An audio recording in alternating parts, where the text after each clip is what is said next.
Good morning, good afternoon, and good evening, wherever you are in the world. Welcome back. My name is Maurizio Benazzo, My name is Aya Benazzo. and we are here speaking to you from the unceded territory of the South Pomo and coastal Miwok people, colonially known as Sebastopol, California. And welcome back. This is day 13 of our 21-day conversations on Palestine. So thank you for being with us. It's been long 13 days, heart-opening, heartbreaking, and it feels really good to be sitting together. And because alone we can often feel helpless, we can feel isolated and impotent, but when we get together and we learn together and we activate each other, Yeah. I think It helps. It feels like, yeah. And it's beautiful to see so many familiar faces, because don't think we don't see you. It's so beautiful to see that many of you have been here every day. Some of you, I noticed you missed one, but that's okay. No, it's really an honor. It's a joy and an honor to have you here. It really feels, we wake up in the morning and we know we're going to see good friends and introduce you to other good friends that will talk to you and share the beautiful knowledge. So thank you for being here. So the title of the panel and introduce, today the conversation is Liberation Theology, Christianity, Solidarity, and the Palestinian Struggle for Justice. This today conversation will be guided by Sarah Nahar, beautiful Sarah Nahar. Sarah is currently a PhD candidate in Syracuse, New York, focusing on ecological regeneration, community cultivation, and spiritual activism. Sarah was a 2019 Rotary Peace Fellow and worked at the Martin Luther King Jr. Center in Atlanta, Georgia. She has been the executive director of Community Peacemaker Teams, which is an organization doing third-party nonviolent intervention in area of lethal conflict worldwide. Such a joy to have you with us, Sarah. Welcome, welcome, welcome, welcome. Oh, wait, there you are. Thank you all so much. Was there one more thing you wanted to say? No, it's all yours. We hope you can introduce our guest today and take it from here. Yeah, we'll disappear and we'll be in the background. How very mystic of you. Present and effervescent. Thank you all for your time and attention. Really grateful for those of us who have gathered in person, and warm wishes to those who are watching this recording. It is good to be together.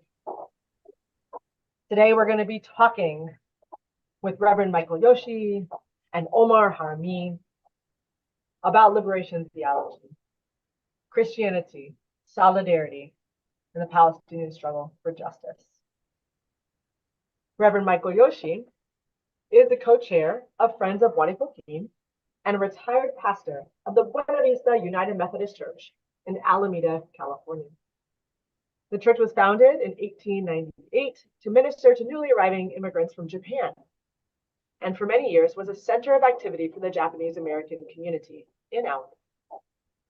During World War II, Japanese Americans were directed to mass incarceration through Executive Order 9066, issued by President Roosevelt. Most Buena Vista church members were interned at Topaz, Utah, one of the 10 concentration camps set up during the war to detain Japanese Americans. Worship services were suspended for the duration of the war. On August 10, 1988, the Civil Liberties Act was passed, apologizing to Japanese Americans for the violation of their civil rights during the war. Today, Reverend Yoshii brings this history, this present, and how he has tied it together with the Palestinian struggle for liberation. So we warmly welcome him. I'm also joined by Omar Haramy. Omar is a combination of identities: an Arab, a Palestinian, a Jerusalemite, a Greek Orthodox person, and a Christian. Since 2017, Omar has served as the director of Sabil, the Center for Palestinian Liberation Theology. Sabil is an ecumenical grassroots liberation theology movement among Palestinians to deepen the faith of the Palestinian Christians, to promote unity among them, and to lead them to act for justice and peace. Omar also serves on the Kairos Palestine Steering Committee and has spoken worldwide, really to anyone who will listen, about what is really going on and how we can bring our full and authentic and powerful selves to this moment. I met both of these folks through my work with community peacemaker teams. And I had the chance to live in Jerusalem, working alongside Omar in 2011, 2012, and then moved to the Bay and also to Southern California soon after, where I ran into Michael Yoshii. And so all that is to say, who knows how all of our paths will be crossing and continue to cross throughout this lifetime. But I just invite you for the moment. We're going to be spotlighted most of the time, but here's a chance to go to your view area and click gallery. And just for a moment, take some time to scroll and to see each other.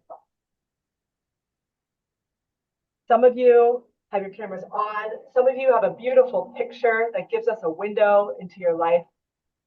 Some of you just have a little clue of your name. So we thank you so much for being here. And we will now share for about another 50 minutes, and then there'll be time for questions and thoughts. Sarah. Something is not right with your audio. So I'm wondering if the microphone is touching your necklace or maybe. Let's try that. Let's try without that and see if it's how does that work? Better, I Sounds think. better. Yes. Great. Awesome. I was trying to prevent the sound of the washing machine behind me interfering, but you know what? That's just daily life. We don't hear it. We don't hear it. We don't hear it. All right. And how much of that should I repeat?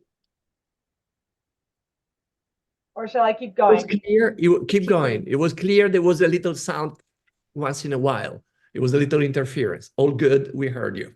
Go for it. Thank you so much. There are people who are doing liberation theologies as it relates to technology these days.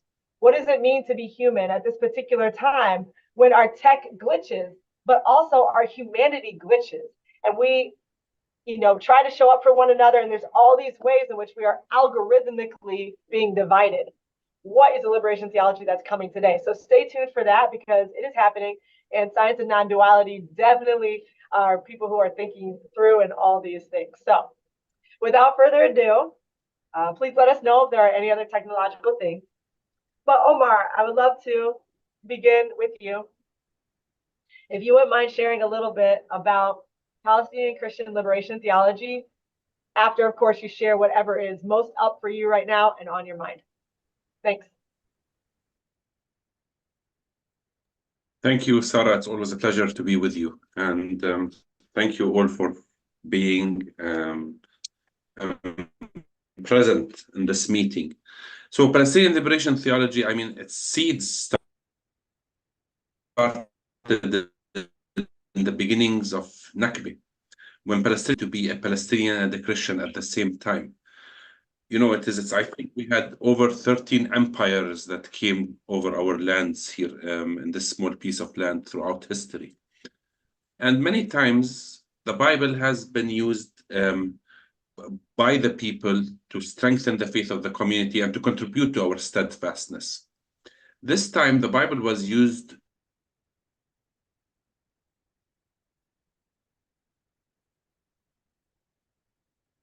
establishment of the state of Israel as a miracle, or was it really actually something that has nothing to do with God, and it is actually just human it's human actions that have contributed part of colonialism, the displacement of our Palestinian people. So people had faith crisis, and they weren't really sure how can they really be a Palestinian and a Christian at the same time. And nobody was able to dare to speak, to ask these questions. You know, it is in a way we're blessed to be in the Holy Land, or the land that we call holy. But in a way, it's also the place where every major church in the world is really trying to make sure that they have a strong presence. And this, due to many factors, the center of Christianity has not been Jerusalem for so many centuries. It has been in the West, whether it is in Europe, North America, or different empires where they are. And they've established their leadership. So the leaderships of most denominations in Palestine and Israel are not Palestinian, they are not indigenous, and they are people who are extremely, they could be really wonderful people, but they don't speak the language, they don't understand the culture, and first of all, they do not prioritize the concerns of the people. And that has really created or contributed to delaying asking these questions until a wonderful pastor, Reverend Naim Ati, decided to come and say, you know, it's especially at the first Intifada, when the people were on the revolution mood, and people were not afraid to ask questions, but also demanded answers. He felt, you know, why don't we try to answer all of these questions as a community? And this is when the seeds of Palestinian liberation theology started. We are a humble, simple people.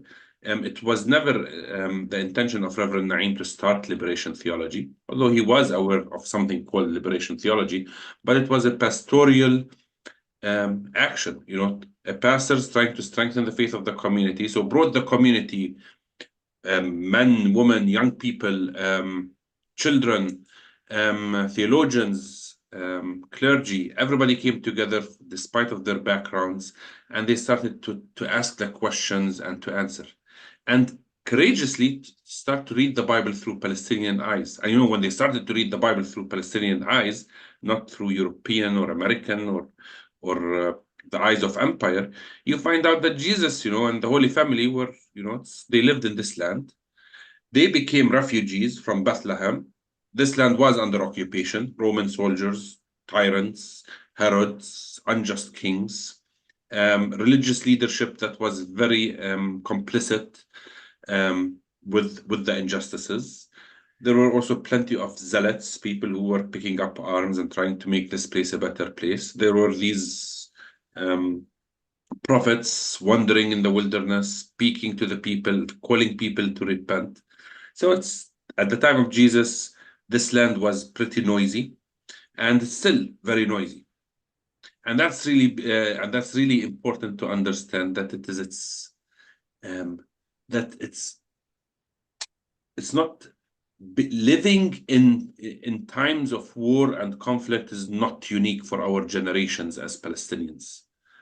But it's actually, if we do not resist empire and we do not speak truth to power, that would be very unusual to the history of Palestine. And that would not be very much similar to the time of Jesus. So, you know, we try to think of Jesus, this, you know, peace-loving person who was going from one village to one village, you know, taking care of the people, you know, giving first aid to the sick or feeding the hungry, you know. But actually, Jesus was somebody who was like a troublemaker.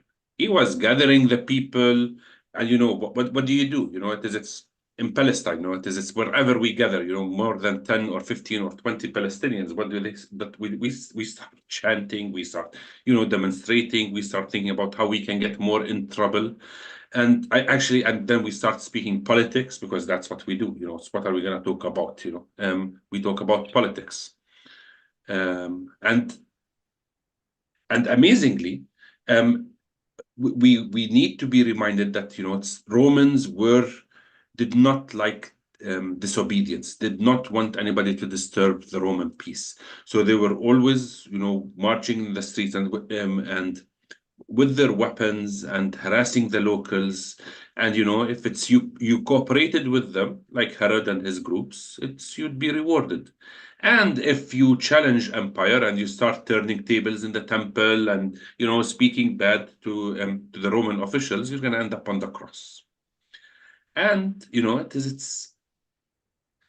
and what the Romans did not understand or recognize, or they were too foolish, exactly like the mistake of every empire. They think if they use force and they put people on the cross and they crucify them or they dehumanize them, that everybody would say, you win. No, It's Pentecost happens, revolution happens. People go out in the streets and say this is unacceptable.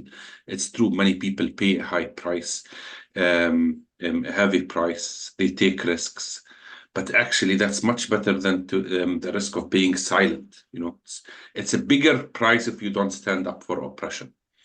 And we have continued trying to remain faithful to God, trying to remain faithful to the people that we live with, but also trying not to be also becoming part of the problem. You know, religion can be easily misused or justified in a way to support certain ideologies that would benefit a certain group of people or an individual, even in many cases. And to use religion as a way to help us as a humanity, as a group of people to become better, to rise above the ways of the world, but also to remain connected to the people on the world, especially the people who are the most marginalized. It helps us to defend our people without losing faith in the humanity of our oppressor. You know, we Palestinians, we're continuously, you know, it is as Israel is continuously trying to displace us. Israel wants the maximum amount of land with the least number of Palestinians. This is why all of what we've seen in the movie and in the film, and it's whatever you see on the news, they're using different tactics to displace us, to take either to frighten us and to kick us out using gunpoint, or using pressures like economic sanctions, or like not putting oil at all, not allowing us to have enough water to drink, demolishing our houses, but also sometimes using crooked deals or to justify. You know, it's interesting that I was speaking with a lawyer, a friend of mine who's a good lawyer, and he says, you know, he tried to explain to me the differences between the rule of law, which we assume that these governments, democratic countries where they build societies, they build laws that would defend the people and make civilizations better, closer to a utopian place, if I might say, or the rule by law. Israel rules by law. They use laws that would legalize the atrocities that they are doing to us.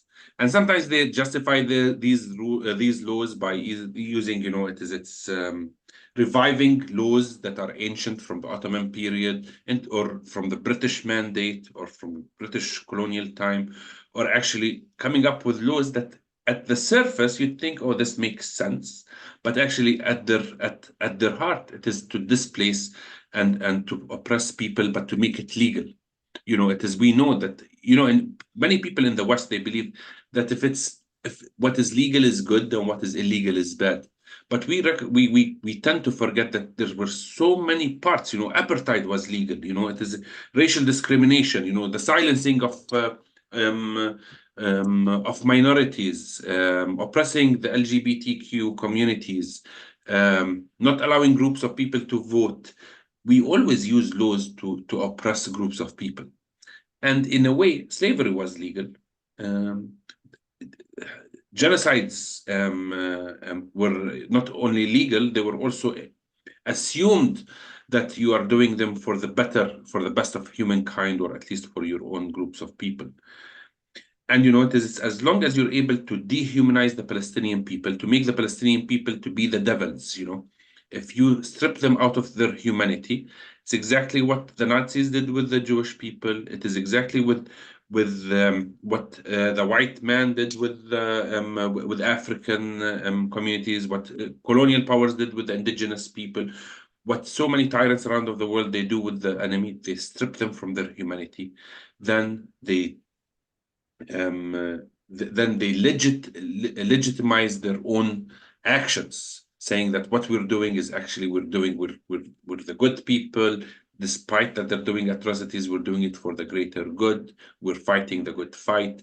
So in a way, you legalize what you're doing, your crimes. Then you're able to do it. You're able to do whatever crime you want. You know, what is the logic when you have, you know, it's you don't allow people to have medicine in Gaza. And we're speaking, you know, it is, why would you shoot people, you know, doing the March of Return? Why would you not allow people to have water? Why would you gather the cattle and the sheep of poor shepherds and, you know, slaughter them? Not very far from my house, a community that I know, 300 sheep were shot the other day. They were shot, I can't imagine that, like, how much you need to be brainwashed to go for the poor sheep. They're not Palestinian, they're not Israeli. Why would somebody feel that it's by killing the sheep that this serves the cause? It's shooting the sheep and letting them to sit down and it's lie down and bleed for hours. How is this like justified? How is this justified? Not only that it is only justified, that many of these settlements are supported by Christian organizations, Christian churches, that they believe that by what they're doing is actually they're doing something, a service to God. They believe that it's a corrupt world. We need to bring Jesus, and to bring Jesus, we need to really to help to have a country that is only to have a country that is completely or entirely Jewish, and to kick out the non-Jews out of it. It's sick ideologies. It's sick ideologies, and it's very sad. I wish that Palestine and Israel is the only place where sick ideologies exist. They exist. They exist in Sudan, with the atrocities that are taking in Sudan. It's with Russia and Ukraine. It's in Turkey. It is in Morocco. There's so many groups of people who are being slaughtered and killed and dehumanized, and the world remains silent. We're worried about how much are we making for a living. We're preoccupied with our simple concerns, and we're allowing empires to continue to operate unchallenged. We have a lot of work that needs to be done. I wish it's well, Omar, we're gonna get to that work. Me and Omar work together, so he said I can interrupt him. Please do interrupt me, please. It's all good, because you said, and the world remains silent and empires go unchallenged. And every person here today, and I want to lift up Reverend Yoshii right now, is seeking to refuse to be silent, is gathering the courage, is summoning the power of their ancestors and looking at these legitimations. Right before we turn to Rev Yoshii, I want to just put in the chat that book that Omar referenced, or Justice and Only Justice, is Rev Naim Atik's Palestinian liberation theology. And that first chapter is about, especially what Omar just mentioned, the legitimization of dominant power through law and lawfare, and the impact that has had on how we see ourselves and understand freedom and understand connection and understand what's right and wrong. And so he goes into question that, and then takes us later then through the kind of pillars of Palestinian Christian liberation theology, which we may return to, but if we don't, definitely check out that text. But there's some connections here with Rev Yoshii, right? Like legit lawful actions allowed for internment. And the work that you've done, Rev Yoshii, is diligently speaking up to empire, helping to patch people together in the noisy land that is also the U.S. So please share with us some about how you have done this work, seeing through the eyes of your space. And I think you're going to begin with introducing us a little bit to your place, which, thank you. It's a wonderful space to start. Thank you, Sarah. Good to see you again, Omar. It's been a while. I can just sit and listen for hours to have you break it down, the reality of what's going on, and the theological understanding, because it's so powerful. Every time I hear you speak, Omar. I want to share greetings to all the folks who are joining us live streaming and through the Zoom videos here. And just as a way of introduction for myself, as Sarah mentioned, I'm a retired United Methodist clergy. I retired in 2020. And it was for the higher calling of my grandson who had just been born. My daughter convinced me for early retirement, saying, you could do a lot of good work here as you move towards being on the ground, as she said, with a young child that needs you. And then since then, I've had 3 new granddaughters born that are now 15 months old. So I always have my hands full. But in the time that I spent, about a half a year just not doing anything except with my grandson, of course, I returned to work with Palestine that I had begun during the time of active ministry. I wanted to share a little bit about my photo backdrop, and I always like to ask people, what does it look like? And of course, some people will say it's a sunrise, and some will say it's a sunset. And it may depend on what your frame of mind is and where you're sitting and what you're looking at in your world. But the other thing is, it's both a sunrise and a sunset. It's an actual photo taken at a sunrise at the cemetery where my grandparents on both sides of my family are buried. My mother's family lost their farm during the war, World War II, in Fresno, California. And my father's family lost their restaurant in Oakland, California.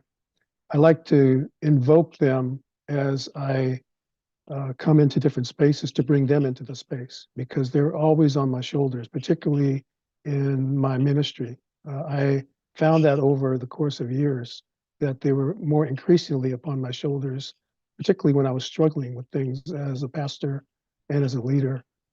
And as I introduce that photo backdrop, I just want to say I'm zooming in from Ohlone land, otherwise called Alameda, California. My pronouns are he, him. And as I do bring them in, I also want to share also that it's the same place that my mother and father are buried as well. My mother passed in 2017. My father passed just last year on October 8th. If you can imagine, October 7th, what was happening. And then in my family, we lost my father at the age of 102. And we moved quickly into, family mode of dealing with his loss. And I share this in these spaces because obviously the context of our gathering is what's happened since October 7th, but helping people understand that this was going on well before October 7th. And that the lives that have been lost, and the mothers, the fathers, the uncles and the aunties, the children, the unborn that have been lost. This is what we're here for. And at the same time, for me, I was losing my father the very next day after October 7th. And I personally share that I couldn't tell when I was waking up in the morning and I'm literally weeping, if it was because of my weeping of grief for folks that have lost their lives, from friends that I knew who had family in Gaza, who I could feel were grieving deeply, but were not saying so. But I was weeping great tears of remorse and grief. At the same time, it merged with the grief for the loss of my father. And I couldn't tell over the next few weeks what was what, except that the grief was deep. And I was up on a protest at the Golden Gate Bridge one morning where we had an interfaith gathering there to bring attention to what was going on in Gaza. And on one side of the bridge, there I was as light rain was coming down, but I was hiding my tears as I was walking in the procession. And then I got to the middle of the bridge where we were met with people coming from the other side of the bridge, the San Francisco side of the bridge. And they told us they saw a rainbow come out in the part of the procession. And as we met in the middle and we shared words to the press in the middle of the bridge, I just felt how profound it was to be there with people of faith who were there because of our faith and because of our belief that God is with us in spite of all that is going on. And that's what I want to underscore for me coming into this space, is that obviously I'm a retired pastor, retired clergy, but that everything that I'm about is about doing God's work. And for me, it was so profound to learn of Palestinian liberation theology, because I was schooled on liberation theology when I came through seminary in the 80s. I was very influenced by civil rights theology and Black theology, liberation theology coming from Latin America. And I believe I applied those principles to the congregation I was serving in the Japanese American context and history. And so bringing that sensibility to how we worship, how we preach, how we look at the Bible. And I cannot say how profoundly important this has been for me and how important it is for others, I believe, in our Christian spaces, that we listen to the voices of our Palestinian siblings like Omar as they give us the perspective of what the reality looks like from the ground in Palestine and help us interpret the biblical text. And it's been so important to have that. By the way, I was at the GTU doing my doing my seminary education in Berkeley when Naim Atik was there at San Francisco Theological Seminary. But I must confess, I didn't know him at the time or know what he was doing. I only found out several years later when I read his first book on liberation theology that came out of the thesis he was doing on the PhD work there. And so it's just amazing how things loop back around. And then also what I think has been profoundly important at that particular time, I was in seminary in the 80s, was the Cairo, South Africa document, which was what many of us as students at that time were really inspired by and also motivated to understand the South African reality through the lenses of South African Christian leaders. So when Kairos, Palestine came out in 2009, a number of us really responded to that and were inspired by the words that were put together. And we know it was a process for people to come together and make one statement. But that's where, for me in the Methodist Church, I joined with colleagues for us to initiate United Methodist Kairos Response, which was our Methodist divestment network in response to Kairos, Palestine, which we continue to support and continue to encourage people to be involved for those in the Methodist denomination.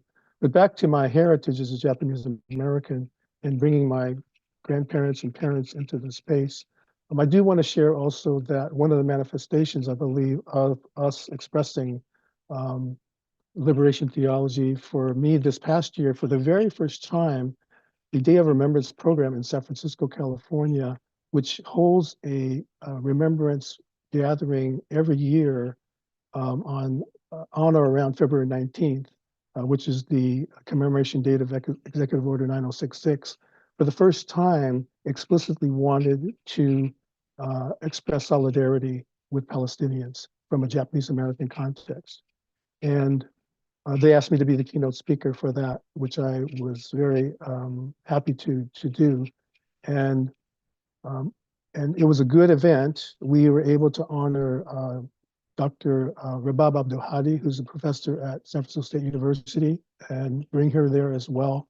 But one of the things I do want to mention that came out of that was we found out that many of our Jewish organizations in the area had been working with Asian Pacific Islander communities in this arrangement to call out anti-Semitism and anti-Asian hate together. At the same time, it was very clear that they were bringing them on board into the Israeli narrative.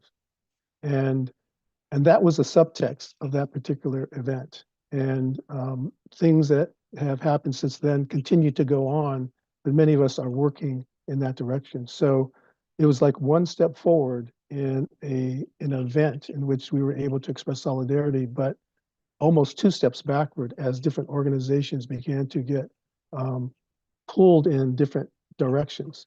And I believe this is much of what Omar was already talking about in terms of the different levels and places in which